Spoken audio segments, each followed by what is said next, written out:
Estás escuchando El Despertar, un podcast dedicado al estudio de la Biblia y enseñanzas para las mujeres y su diario vivir. ¿Qué tal, chicas? ¿Cómo están? Espero se encuentren bien. Yo con algo de difonía, un poquito, no mucho, pero bueno, aquí vamos, yo y mis alergias. Bien, y bueno, hoy vamos a dar continuidad a lo que son las bienaventuranzas, pero vamos a estar avanzando un poquito más en lo que es el estudio de Mateo 5. Y en esta ocasión nos corresponde lo que es el versículo 7 de Mateo, que son bienaventurados los misericordiosos porque ellos alcanzarán misericordia. Y muy bien, estuvimos viendo lo que el día de ayer nos hablaba de tener esa hambre y sed de justicia. Y es interesante, ¿no? ¿Qué le diremos a los seres humanos que al no estar convertidos a Cristo no tienen el Espíritu Santo? ¿Anhelan apasionadamente la justicia? Yo realmente conozco a algunos y ciertamente no anhelan ese deseo de esa justicia. El apóstol Pablo en su primera carta a los Corintios 2:14 nos dijo: pero el hombre natural no acepta las cosas del Espíritu de Dios porque para él son necedad y no las puede entender porque no discierne espiritualmente. El hombre natural está en contraste con el espiritual, que ha encontrado y aceptado por la fe que Cristo es su justicia. Y él, como afirma en la misma carta, en el capítulo 1, el versículo 30, se hizo para nosotros sabiduría de Dios y justificación y santificación y redención. Y muy bien, continuamos leyendo el versículo 7 de este capítulo y nos habla de la misericordia ahora. Dicen: bienaventurados los que son misericordiosos, pues ellos alcanzarán misericordia. Esta bienaventuranza se interpreta realmente incorrectamente en nuestra época actual, porque hace como que depende esta misericordia, es como una condición que vamos a recibirla si somos misericordiosos. Esta no es la condición bajo la cual nosotros obtenemos realmente esa misericordia. El apóstol Pablo en su carta de Timoteo 3:5 declaraba: Él nos salvó no por las obras de justicia que nosotros hubiésemos hecho, sino conforme a su misericordia por medio del lavamiento, de la regeneración y de la renovación por el Espíritu Santo. Y muy bien, voy a darle gracias a Dios en este momento para poder dar inicio a lo que es este estudio y poder comprender lo que el Señor quiere hablarnos a cada una de nosotras. Amado Dios, queremos darte gracias por lo que hasta el día de hoy hemos estado aprendiendo en cada una de estas bienaventuranzas que tú nos dejaste plasmadas, Señor, en la Biblia, para que podamos ponerla en práctica. Señor, y queremos rogarte de una manera especial que hoy tú nos hables a través de tu palabra y que podamos cada día crecer más en conocimiento, Señor, y sobre todo en querer formar cada una de estas cosas en nosotros, cada una de estas bienaventuranzas. En tu nombre te lo pedimos. Amén. Nosotras realmente deberíamos ser misericordiosas porque hemos obtenido misericordia. Yo no sé tú, pero yo te puedo decir que yo he recibido mucha misericordia de parte de Dios. Y eso es lo que nos debería animar a poder ser misericordiosos con otras personas. Aunque la otra persona te haga lo que haga, tú debes de ofrecer esa misericordia. El apóstol Pedro nos recuerda en su primera carta 2, en versículos 9 y 10, dice: pero vosotros sois linaje escogido, real sacerdocio, nación santa, pueblo adquirido para posesión de Dios, a fin de que anunciéis las virtudes de aquel que nos llamó de las tinieblas a su luz admirables. Pues vosotros en otro tiempo no erais pueblo, pero ahora sois el pueblo de Dios. No habéis recibido misericordia, pero ahora habéis recibido misericordia. Y si proseguimos a lo que es el capítulo 8, podemos ver que dice: bienaventurados los limpios de corazón, pues ellos verán a Dios. Ninguna persona sincera puede decir que su corazón es puro. Ninguna. ¿Cómo puede llegar a ser limpio un corazón tan malo como el del ser humano? Pues en el Evangelio de Juan 15:3 nos dice: el Señor Jesús dijo: vosotros ya estáis limpios por la palabra que yo os he hablado. Basados en la primera carta de Juan 1:7, afirmamos que somos hechos limpios por el lavamiento de la regeneración. Solo la sangre de Cristo puede limpiarnos, chicas, de todo pecado. Entonces, ¿cómo podemos tener un corazón limpio? Leyendo su palabra. A través de ella vamos a poder ir purificando la mente y el corazón. Y recordemos entonces, quiero reafirmar que la misericordia la obtenemos porque hemos ya recibido misericordia, así que tú y yo debemos de ser misericordiosas con los que están alrededor de nosotros. Bienaventurados los que procuran la paz, pues ellos serán llamados hijos de Dios. ¿Podrías nombrar a un pacificador en el mundo actual? Vamos, piensa un poquito. ¿Hay algún pacificador actualmente? Yo diría que no hay nadie hoy en día que pueda lograr la paz. Solamente Cristo. Él es el gran pacificador. Él consiguió la paz entre un Dios justo y un pecador injusto. Dijo el apóstol Pablo en su carta en Romanos 5:1, por tanto, habiendo sido justificados por la fe, tenemos paz con Dios por medio de nuestro Señor Jesucristo. Y yo quiero ahondar un poquito en esto. Ser pacificador. Muy bien, ¿cómo podemos ser pacificadores? Cuando vemos alguna situación de conflicto, ¿somos de los que le echamos más gasolina o más combustible para que eso arda? ¿O realmente buscamos la paz? Decimos, mira, ¿sabes qué? Es de sabios pasar la ofensa, como nos dicen los proverbios. Y yo voy a buscar la paz. Voy a dejar esto así, voy a orar realmente por ti y por mí para que el Señor haga algo en nuestras vidas. Creo que eso es la mejor actitud que deberíamos de tener, buscar esa paz en medio de nosotros y pudiendo nosotros también ayudar a otros a buscar la paz. Ahora bien, en los versículos 10, 11 y 12 de este mismo capítulo nos dice: bienaventurados aquellos que han sido perseguidos por causa de la justicia, pues de ellos es el reino de los cielos. Bienaventurados seréis cuando os insulten y persigan y digan todo género de mal contra vosotros falsamente por causa de mí. Regocijaos y alegraos, porque vuestra recompensa en los cielos es grande, porque así persiguieron a los profetas que fueron antes de vosotros. ¡Wow! Los pacificadores desean y posean entonces la justicia de Dios.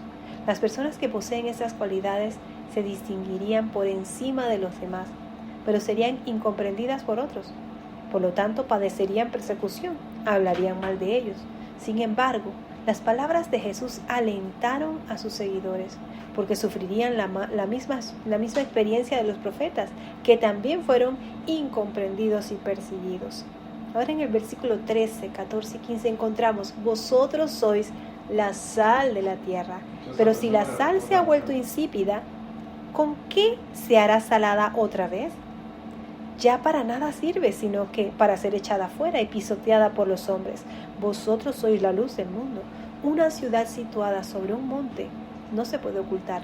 Así brille vuestra luz delante de los hombres, para que vean vuestras buenas acciones y glorifiquen a vuestro Padre que está en los cielos. ¡Qué preciosa palabra! Aquí Jesús nos está animando a ser la sal del mundo. Nos está animando a que seamos luz donde estamos. Hay un himno precioso que dice: brilla en el sitio donde estés, brilla en el sitio donde estés. Pues sí, yo te animo a que tú brilles en el sitio donde estés. Sé esa luz delante de los hombres. Sé la diferencia en medio de tanta maldad. Sé el que lleva las buenas nuevas, esas acciones que glorifican a tu Padre Celestial en los cielos. Empieza hoy teniendo buenas acciones. Empieza hoy a que puedas tú glorificar al Señor con lo que dices, con lo que haces. Yo algo que usualmente hago es que cuando yo salgo a la calle, siempre le pido al Señor hacer alguna conversación intencional en el cual yo pueda glorificar al Señor con mi manera de ser, en que yo pueda decirle a otra persona de que, ¿sabes qué? Dios te ama. siempre procuro, de verdad, el que me conoce y está muy cerca de mí puede saber de que yo no pierdo ninguna oportunidad para conversar con alguien en la calle, aunque no la conozca, con el mero propósito de poder guiarla a salvación y mostrarle el amor del Señor. Los miembros del pueblo de Dios de cualquier época y viviendo bajo las más variadas condiciones deben de ser sal y luz en el mundo. El problema actual de la mayoría de muchos llamados cristianos y miembros de la iglesia consiste en que han perdido su sabor. Así como decía esto, ¿y ya para qué sirve? Imagínense una sal que no tenga sabor. No tiene sentido porque no podemos cocinar con ella. Así como la sal previene o detiene la descomposición, tú y yo deberíamos de ser esa sal que puede perseverar el mundo de los males de esta sociedad que causan su desintegración. Los cristianos también son luz para el mundo. No tenemos luz dentro de nosotros, pero hemos recibido la palabra de Dios como portadores de esa palabra. Entonces somos luz y debemos compartir, alumbrando a otros, mostrándole a otros cuáles son los caminos de Dios. Las personas que alumbran viven de tal manera que los demás pueden ver en sus obras y en su manera de comportarse que traen honor a su Padre Celestial, a su Padre en los cielos. Esto debe ser tu deseo, esto debe ser el ánimo de tu corazón, no salir por salir, sino salir intencionalmente a la calle, mostrando ese amor del Señor en tu vida, esas misericordias que Él ha tenido para contigo. Y muy bien, vemos ahora en el versículo 17 las relaciones de los súbditos del reino con la ley. Dice así el versículo 17 del capítulo 5 de Mateo: no penséis que he venido para abolir la ley o a los profetas. No he venido para abolirla, sino para cumplirla. Jesús cumplió la ley de Moisés a cabalidad. Recordemos que parte de la ley de Moisés correspondía a la ley ceremonial. Por otra parte, Cristo se sacrificó por los pecados del mundo y fue llamado Cordero sacrificado desde antes de la creación del mundo. Cristo no vino para abolir la ley que estaba, la ley mosaica, sino para cumplirla. Él la cumplió, la obedeció durante su vida en la tierra. Él fue capaz de lograr, el único que fue capaz de poner en práctica todas las normas dadas al ser humano establecidas. Y él ahora es capaz de transportarse, o más bien de traspasarnos a ti y a mí y a cada creyente su propia justicia.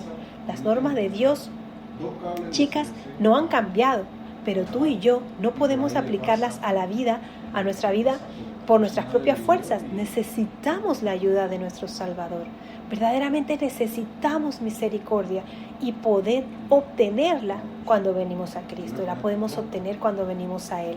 Y nos da también esa fuerza para cumplir esos mandamientos.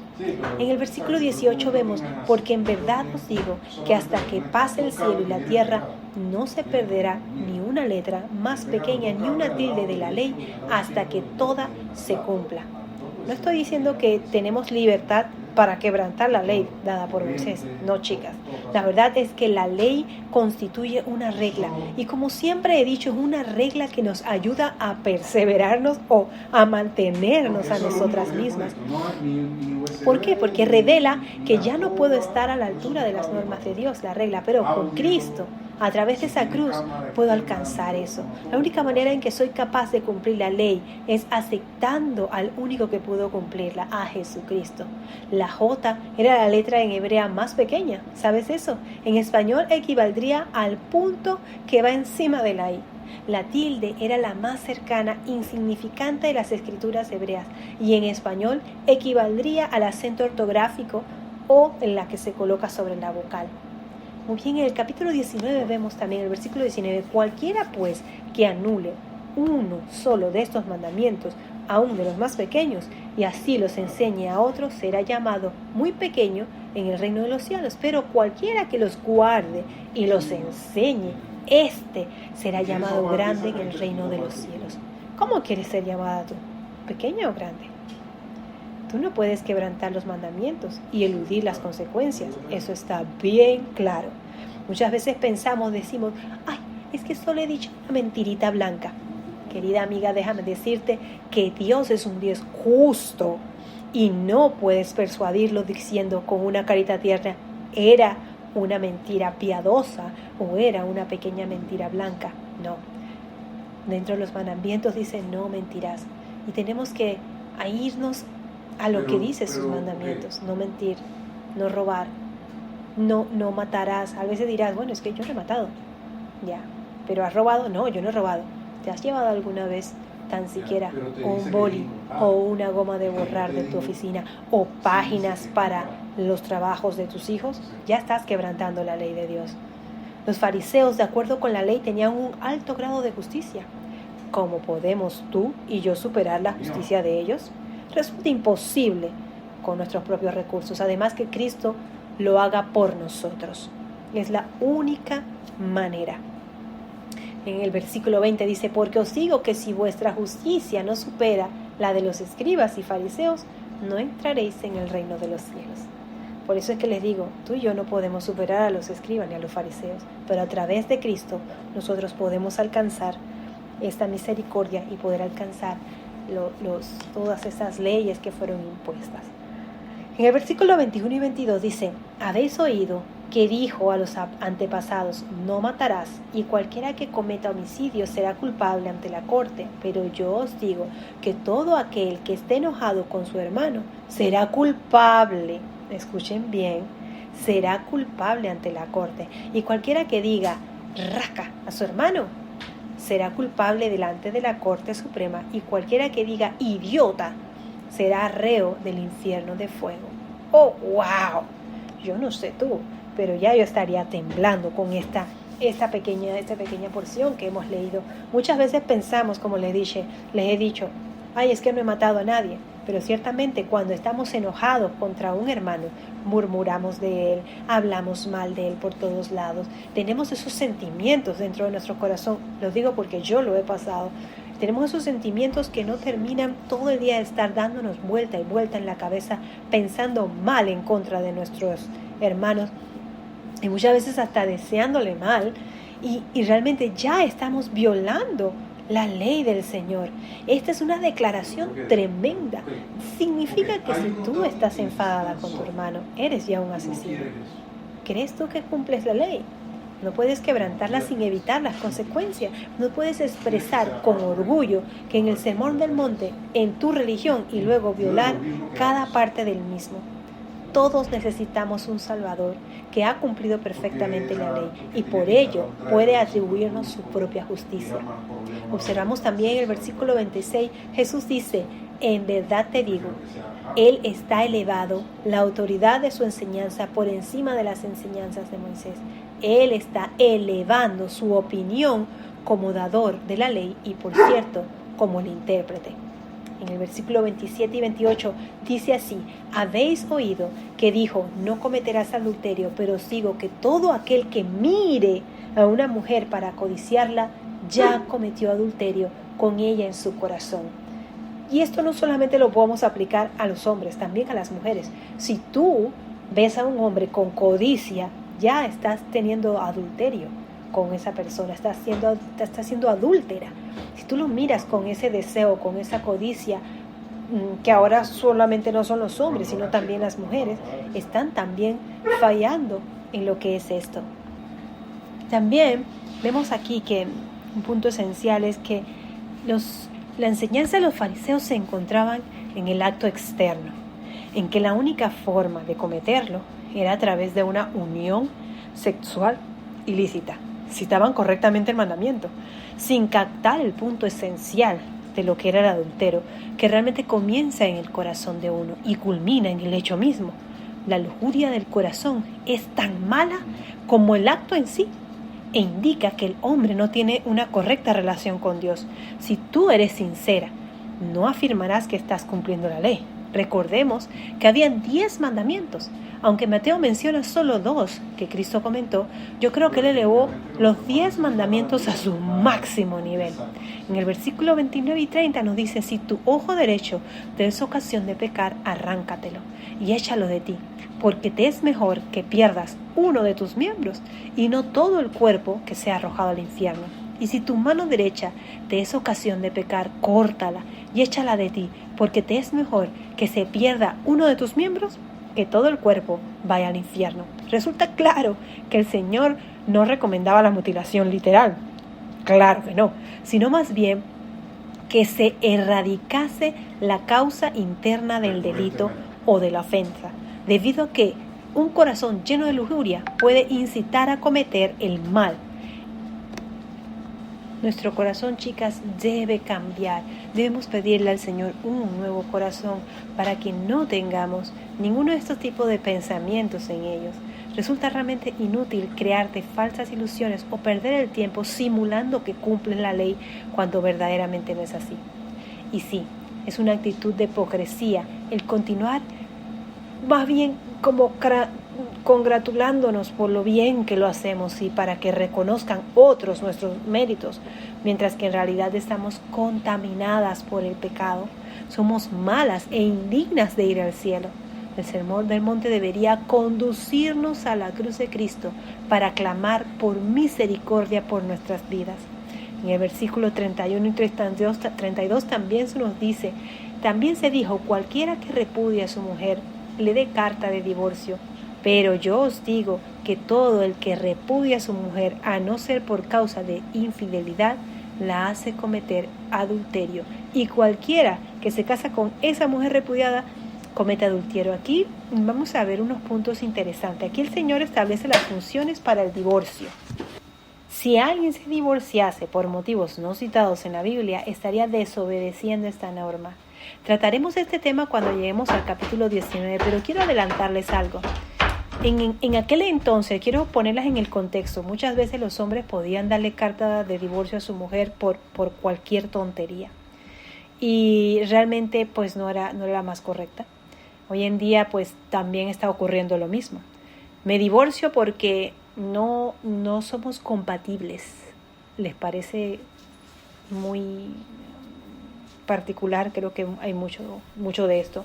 Me divorcio porque es que no soporto a su familia. Me divorcio porque es que no se lava bien los dientes. Hoy en día la gente se divorcia por cualquier tontería. Y aquí está claro que la única causa es la infidelidad. Y aún así, nosotros, mi marido y yo, siendo aquellos que nos dedicamos a trabajar con matrimonios y restaurar matrimonios, déjame decirte que existe la restauración para matrimonios que alguno de los dos haya fallado. Entonces, esto del divorcio hay que tomárselo bien en serio, porque aquí creo que cuando decidimos no aceptar a la otra persona luego de que ha ocurrido esto, o me divorcio porque me da la gana, pues tú estás cometiendo adulterio con esta persona. Y bien, vamos a profundizarlo más adelante en el capítulo 19. Continuemos con los versículos 33, 34 y 37. Dice, también habéis oído que dijo a los antepasados, no jurarás falsamente, sino que cumplirás tus juramentos al Señor. Pero yo os digo, no juraréis de ninguna manera, ni por el cielo, porque es el trono de Dios.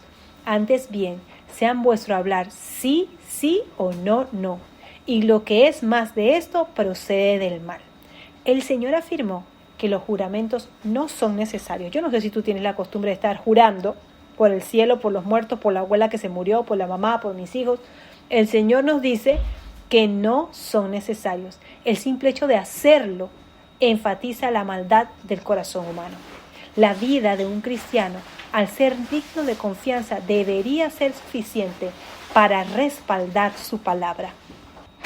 En los versículos 38 al 41 dice, habéis oído que se dijo, ojo por ojo y diente por diente, pero yo os digo, no resistáis al que es malo, ante a cualquiera que te abofetee en la mejilla derecha, vuélvele también la otra. Y al que quiere ponerle pleito y quitarle la túnica, déjale también la capa. Y cualquiera que te obligue a ir 1 milla, ve con él 2.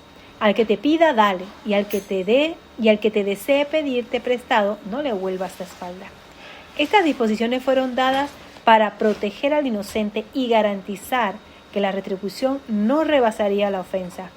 Jesús señaló que si bien la ley protegía los derechos del inocente, los justos, caracterizados más que todo por su bondad o por su humildad, y carencia de egoísmo no tenía que exigir sus derechos. En lugar de recurrir a la venganza, debería encomendar su caso al Señor.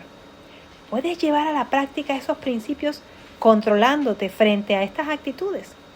Recordemos cómo reaccionó el apóstol Pablo en su segunda carta en Timoteo 4:14. Dice, hablando de alguien que le trató como un enemigo, dice, me hizo mucho daño. El Señor le retribuirá conforme a sus hechos. Y yo digo amén a eso.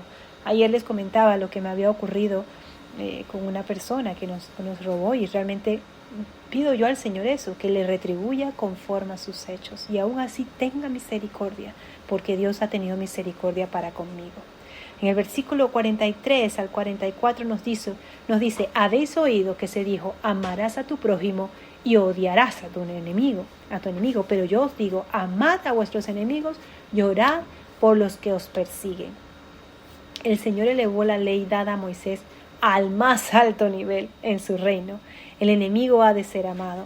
El creyente hoy actúa de acuerdo con el principio que tiene que amar a todos los creyentes, expresando su amor por sus enemigos por medio de la predicación del Evangelio, haciéndoles llegar al mensaje de gracia salvadora a Dios. Y yo agrego, orando también por ellos, como lo dice en su palabra. Oremos por aquellos que nos han hecho mal. Mira, cuando tú tienes algo, que alguien te ha hecho daño y tú oras por esa persona, realmente el Señor empieza a transformar tu corazón. Y créeme que Él también se encargará de hacer la justicia con respecto a la otra parte. Y bueno, por último, en el versículo 44 nos dice, por tanto, sed vosotros perfectos como vuestro Padre Celestial es perfecto. La Biblia dice que no hay condenación para los que se han unido a Cristo por medio de la fe. La única forma de llegar a ser perfectos, es decir, maduros, es a través de la fe en Cristo, ya que Él nos atribuye su justicia. Entonces, chicas, comienza de esa manera. Este lento proceso de la santificación comienza hoy, en el cual Dios puede actuar, en la medida que tú se lo permitas, para adaptarnos a la imagen de su Hijo. Esta debe ser tu meta y la mía. Esta debe ser la meta de cada creyente, ir siendo perfeccionadas para poder ser tan santas como Él nos los pide, como es nuestro Padre. Y esto será útil, ¿verdad?, para poder tratar de alcanzar esa perfección en nuestros esfuerzos personales, ya que a través de Jesucristo podremos hacerlo. Hemos visto en este capítulo que el Rey nos habló de justicia, que debe caracterizar en los súbditos que tienen que superar a los escribas y fariseos, y que era una justicia religiosa. Por ejemplo, como nos relató el evangelista Juan en el capítulo 3, versículos del 1 al 8. Nicodemo era un personaje extraordinario, muy religioso e intachable, pero el Señor le dijo, tienes que nacer de nuevo. Esa justicia superior que necesitamos solo puede ser atribuida por medio de la confianza en Cristo. Yo te digo hoy, tienes que nacer de nuevo, para que cada una de las bienaventuranzas que el Señor nos ha dado se haga real en nuestras vidas. Muy bien, llegamos así al final de este estudio del capítulo 5. Mañana estaremos estudiando el capítulo 6 del libro de Mateo. Y esperamos que lo que hemos estado viendo durante estos días sea de gran bendición para tu vida. Yo te animo a que tú tomes tu Biblia nuevamente y los leas una y otra vez. Y te animo a que los memorices. Incluso puedas decirle al Señor, Padre, ayúdame a ir cumpliendo estas palabras que tú has dejado en tu Biblia, en tus mandamientos, para que se hagan reales en mí. Deseo que puedas realmente encontrarte con el Señor y encontrar su misericordia y su amor para contigo, y tú puedas también ser luz para con otros. Nos vemos mañana en el siguiente capítulo de Mateo. Adiós.